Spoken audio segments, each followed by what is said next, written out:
move. He's a bit unsure what should he play and finally decides to open the game with 1d4. So 1d4 is on the board, and now you can see here it's the bishop, knight, rook, queen, knight, bishop, king, rook.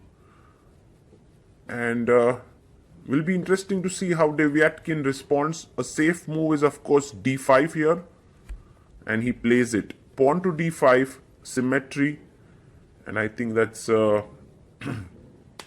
most stable way to play. Hans now plays his pawn to e3, very simply just developing his bishop. And Deviatkin plays his pawn to e6, also opening up the bishop in the position.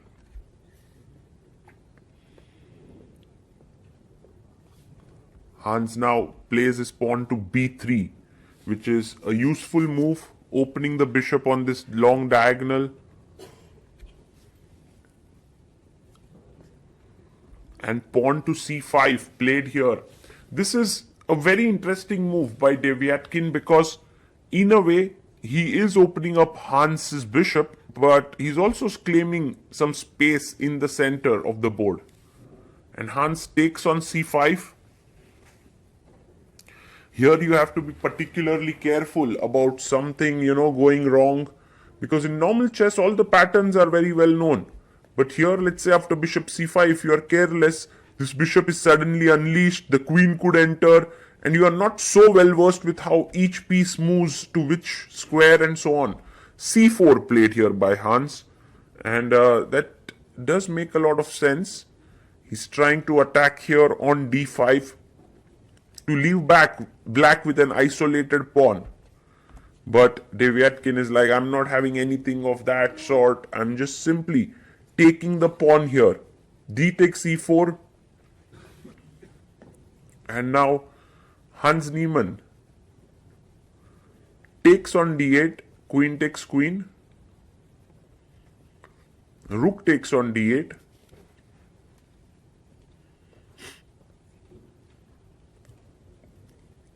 And the c4 pawn has to be taken. Bishop takes c4. So we kind of reached a position which is very similar to a queen's gambit accepted. And it looks very even, to tell you the truth.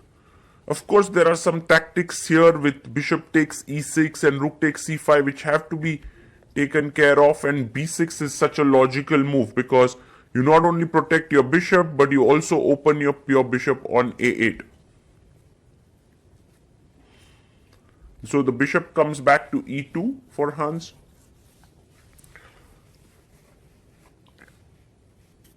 And Deviatkin plays his bishop back to e7.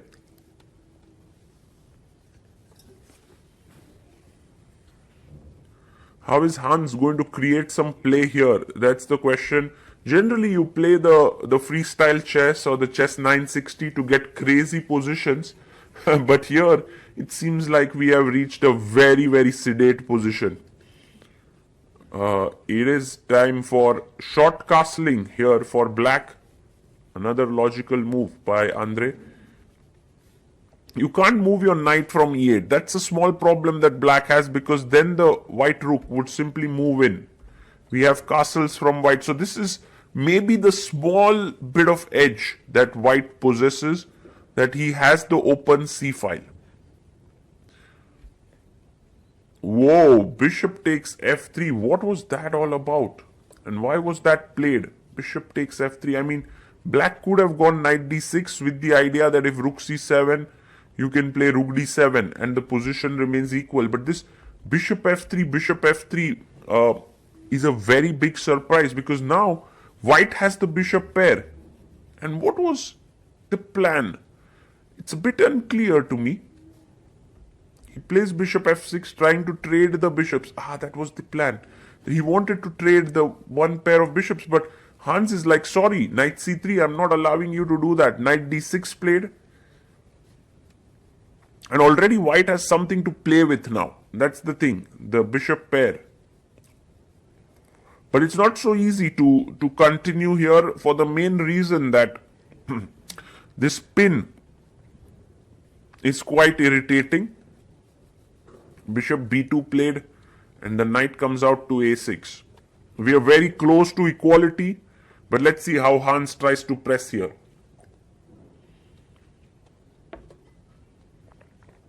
Rook f to d1. He brings his rook to the center of the board and is trying to offer a rook trade on the d file. Knight comes to c5. Maybe not the best move. A better option would have been knight to b4 followed by a5, but he goes knight c5 and Hans now brings his bishop out to a3. That's a very nice move, and Hans has solved two problems. One is that the pin no longer exists. Second is he wants to take on c5 and leave black with a very weak c5 pawn. Ooh, he gives up another bishop. Deviatkin is just like, okay, I'm ready to give up bishops here.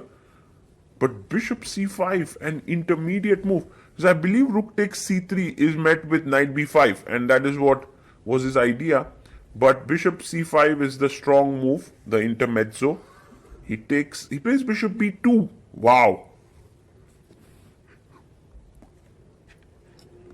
B takes c5, rook takes c3 was maybe the other way to play. White is better there, but bishop b2, and now Hans is thinking what to do.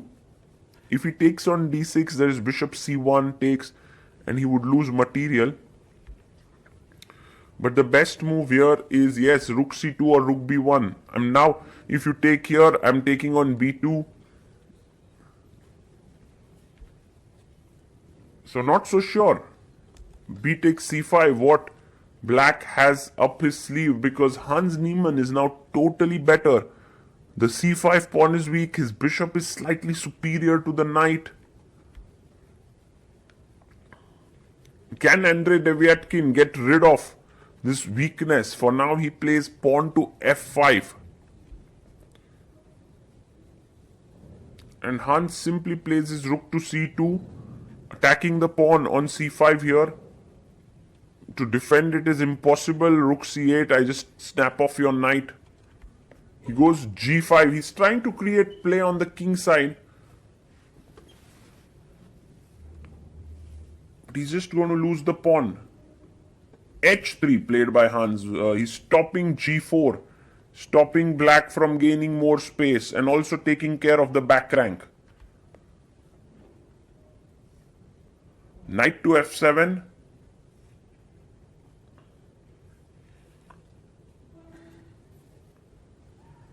And he just takes the pawn on c5. The rook on d1 is protected. So rook takes rook. How easy is it to convert this endgame is a good question. He goes rook d8. And now where is Hans going to put his bishop? He's ready with his move. He goes bishop h5. And with rook c7 coming up, putting pressure here and on a7, white is going to be better. So knight goes to d6. He's surely trying to create some counterplay here.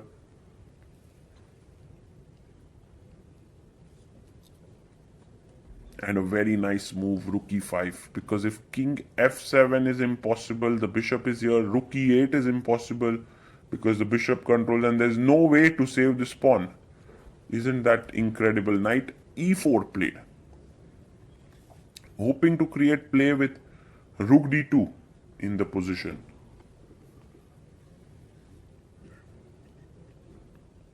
And Hans simply chops off the pawn. Rook takes e6 on the board.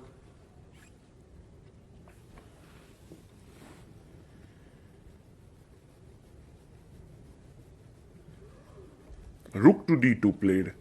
And now this rook is attacking the pawn on f2 and a2.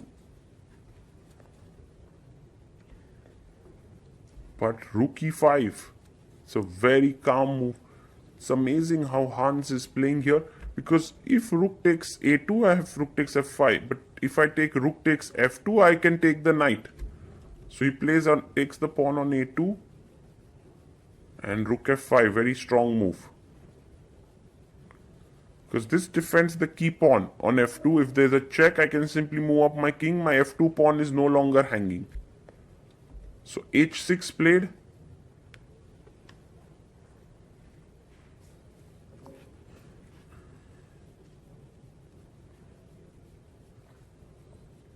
And he brings his bishop back to f3. A very, very powerful move again.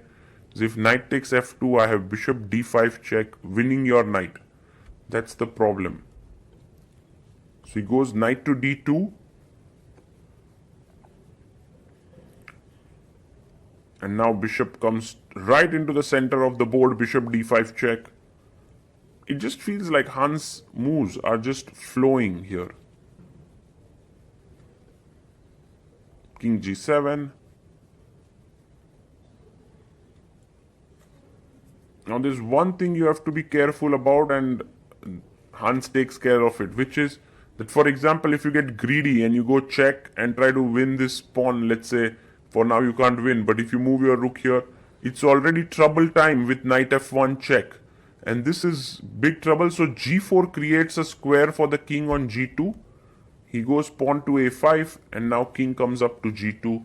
And this is domination now. The knight is dominated by the bishop. So he goes rook c2.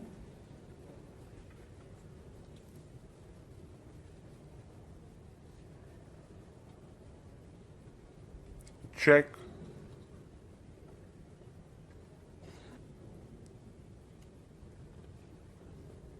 King g6. And now rook a7. Attacking the pawn on a5. And now rook c5. Attacking the bishop. Goes rook d7.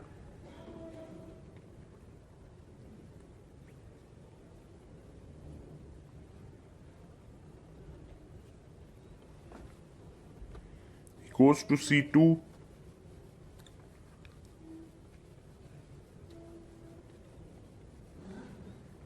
And Hans gives a check, calmly playing here. And now king has to go back to g7. How are you going to make progress? Well, it's time to push your e-pawn, it seems. Hans plays... He's not so sure. He plays his pawn to e4. The best move there. And he's trying to get like e5, e6 running. The knight needs to come back into the game, but somehow it's just not able to. Rook goes back.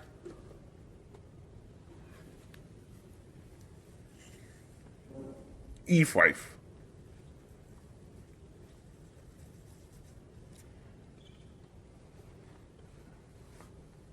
And rook comes to e7 to attack the pawn on e5. And you can push it forward. e6.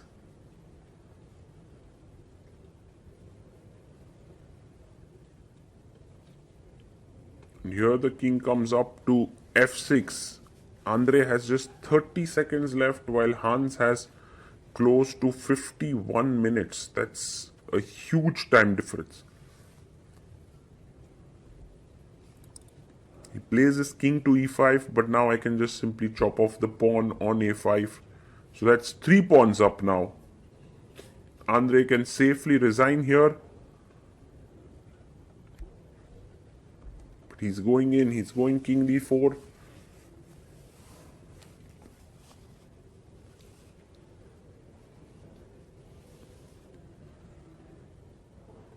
And it's time to simplify stuff. Rook a2 played. If king takes d5, I can already do this and check and trade rooks and win the pawn endgame. So rook a2, he goes knight to b1. He wants to get his knight to c3. And Hans very calmly puts his bishop back on this very powerful square on c4. King comes into c3.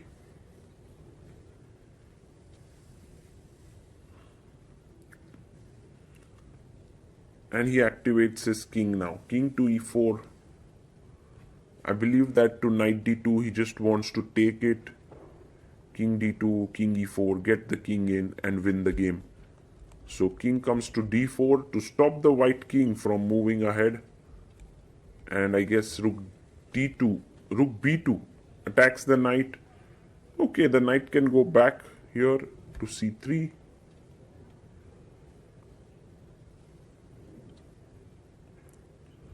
He goes knight to a3.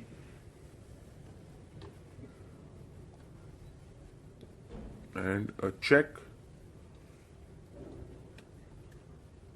King e5.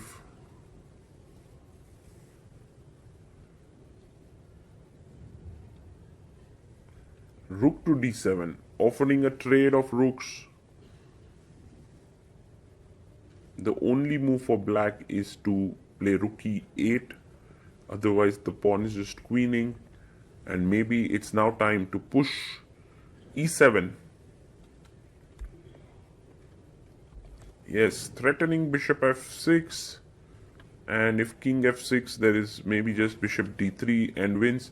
So, yeah, e7, Deviatkin has been outplayed.